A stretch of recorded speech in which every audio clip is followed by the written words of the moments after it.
China is not happy with Iran right now. So the Houthi rebels have been lambasting the Red Sea with rockets and drones. So what they say is in reaction to the Israel war with Hamas in the Gaza Strip, which has claimed upwards of 20,000 lives. It's a disaster. It's horrific. It's terrible. Well, in reaction to that, according to them, but what many experts also say is probably an element of domestic politics and the Iranians, giving them the go-ahead, they have started basically blind firing rockets into the Red Sea. And the Red Sea is a international choke point where 10 to 15% of world trade travels through, and an even higher percentage of the world's energy markets. So this is particularly important for, say, major energy importers. We'll come back to that later. Point is, though, they've been blind firing in the Red Sea. Now, originally, they said that they were just going to be intercepting Israeli ships headed to Israel, and they were going to stop those ships from delivering, military goods and stuff to support the war effort, which, that's how a blockade on a country is supposed to work, at least in principle. But either due to their inability to take these ships, due to security being put on those ships, or due to just their own technological limitations, lack of intelligence, whatever it is, they didn't do that. They instead started firing on ships completely unrelated. Like, I know the Chem Pluto, which, the American government says the Iranians did this just to show how deeply the Iranians are embedded in this. That was fired upon, which was a ship taking oil from Saudi Arabia to India. And so that you can see how countries that, like India, which wouldn't even directly be involved in this conflict otherwise, are now being dragged into it, and that's why they put their naval forces in the region as well to protect their assets, to protect their sailors. And it's not just about the goods on these ships, it's also about the crews. On the Chem Pluto, for example, which was a ship that was hit while traveling to India carrying the Saudi oil, that had I believe a Vietnamese and Indian crew. So now not only are you further getting the Indians involved by having this ship hit, because it has an Indian crew and you're endangering Indian citizens, civilians completely unrelated to the conflict, but now the Vietnamese are involved because the Vietnamese have a lot of maritime workers working in the international trade system.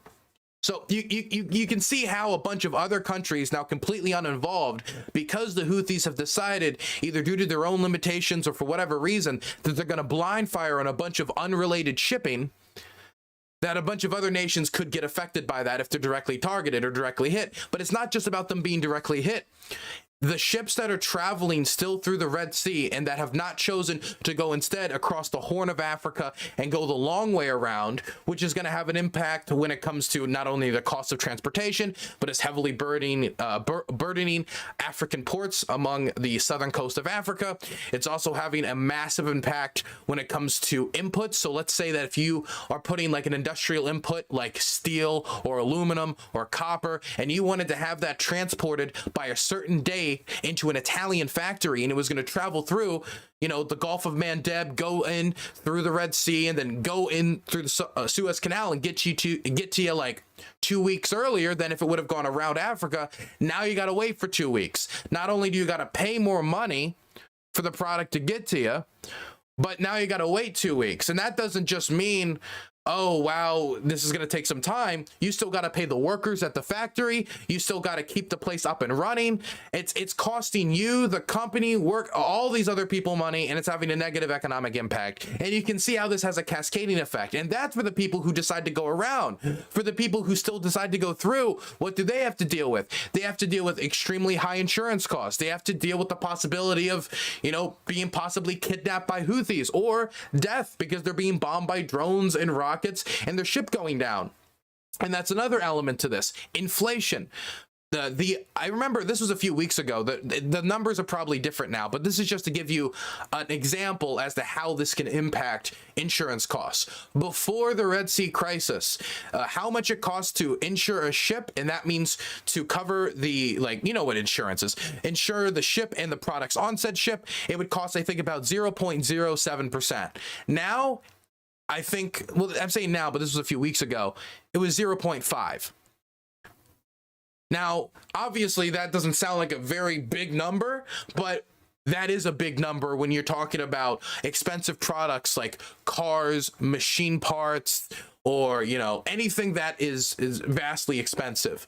So that has an impact on people who are not only transporting those goods, but it also has an impact on the consumers who are going to have to be paying for those goods that now have to deal with the higher insurance costs. So there's a bunch of cascading economic effects that do not just affect Israel, but affect all of the world. Do you guys remember when that ship just got stuck in the Suez Canal?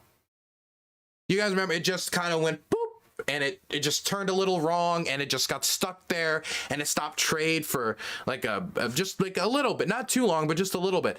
I don't know the exact economic calculations for how much it costs for the entire crisis. In fact, there are different ways you could calculate that. But in the first day, I remember seeing estimates as high as 10 billion. And now, obviously, it's a little different than the entire Suez Canal being physically stopped.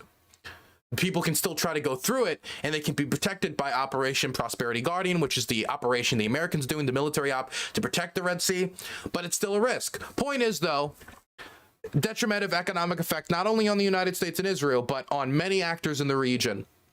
And so this has led to China being very upset. And when I say very upset, I don't mean they're going to send in troops or anything, but unhappy with the economic cascading effects that are going to touch them as well. Because, you know, freedom of navigation, even if they don't like it when it comes to this South China Sea, they do very much like it when it comes to international waterways and their goods or things that they're trying to export.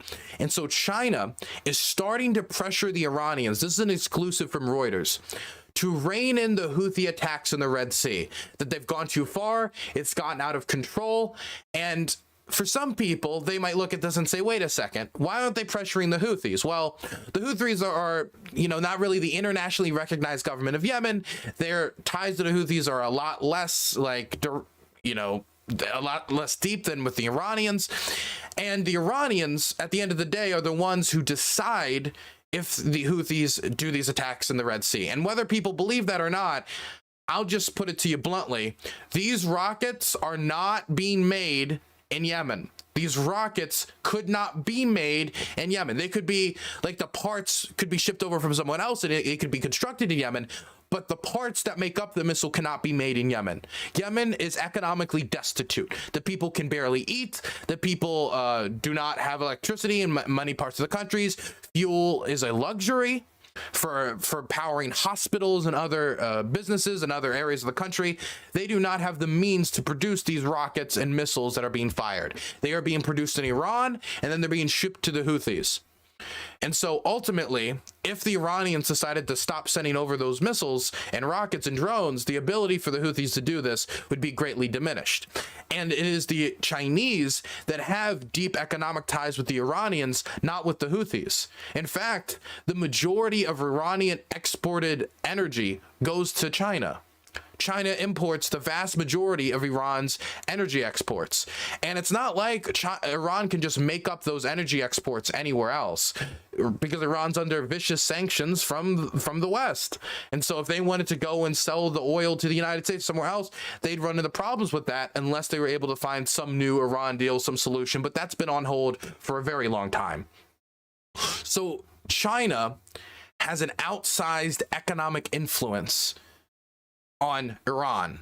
And so China making this point, like, hey, this has a negative impact on us, not just Israel, not just these areas, the people over here. We live in a global economy. This is a major waterway. 10 to 15% of global trade travels through this area. You need to reel it in before you end up killing a Chinese sailor, before you end up hitting a Chinese flagged ship, before you end up hitting a ship that's going to China, or you end up hitting a ship that's carrying Chinese goods, or has Chinese businessmen who have put money into said ship. So there's so many different ways they could be involved here.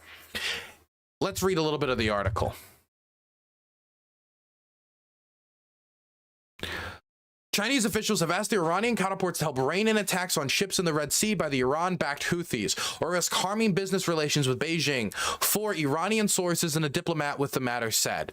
The discussions about the attack and the trade between China and Iran took place at several recent meetings in Beijing and Tehran, the Iranian sources said, declining to provide details about when they took place or who attended. Basically, China says, if our interests are harmed in any way, it will impact our businesses with Tehran.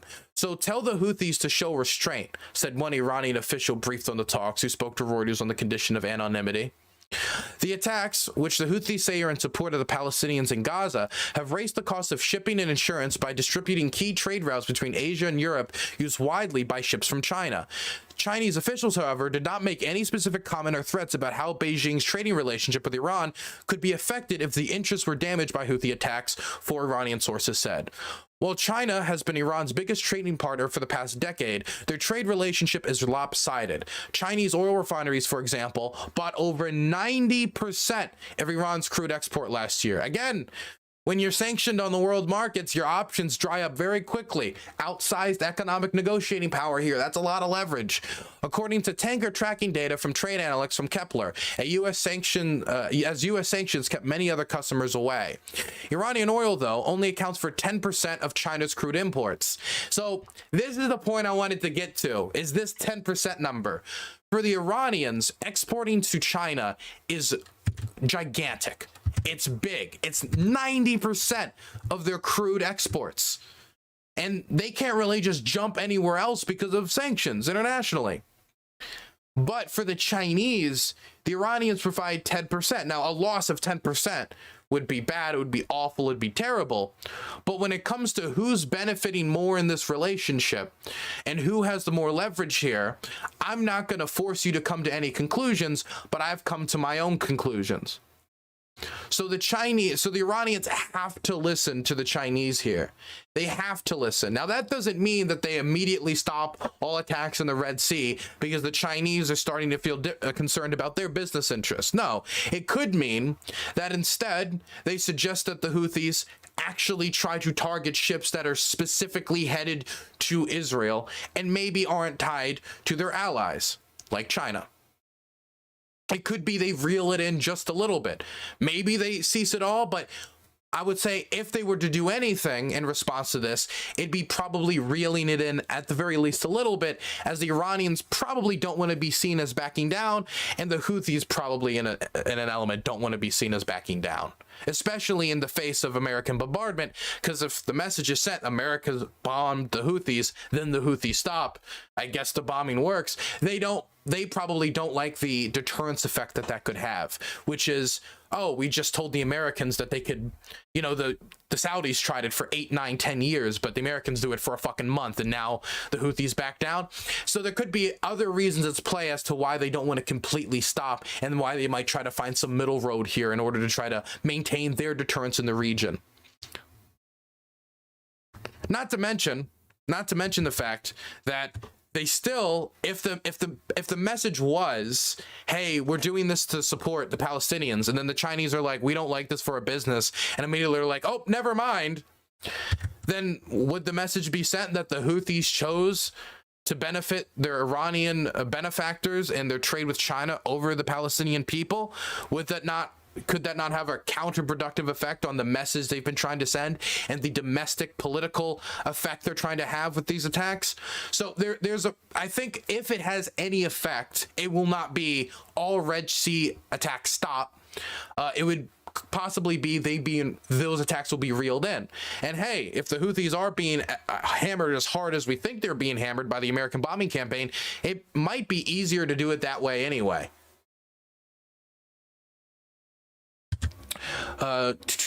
If the Iranian sources said Beijing had made it clear it would be very disappointed with Tehran if any vessels linked to China were hit where the country's interests were affected in any way.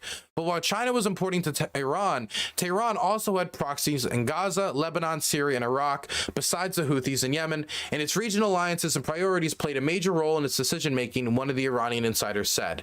As for comments about meetings with Iran to discuss the Red Sea attacks, China's Ministry of Foreign Affairs said, China is a sincere friend of countries of the Middle East and is committed to promoting regional security and stability and seeking common development and prosperity. We firmly support Middle Eastern countries in strengthening their strategic independence and uniting and collaborating to resolve regional security issues. Wow, isn't that lovely? This all shouldn't come as too much of a surprise, though. The UN Security Council did have a vote on the Red Sea attacks, and it was pretty unanimous that they weren't happy with what was happening in the Red Sea because of the negative effect it was going to have on everyone. And I think also in part because people could see how the logic here, if put somewhere else, like say in Malaysia or anywhere else, there might be an international choke point where 20 or 30%, for example, if we're talking about Asia, we're increasing the amounts of world trade that travel through these waterways. The negative effects of basically encouraging said behavior, which I think other countries, not just the United States, might be concerned about. Anyway, I think a lot of the people who solely follow politics through Brickstan accounts and government spokespeople might be a little surprised by this update. But if you looked at the UN Security Council vote and you understand China's economic interests, isn't that surprising?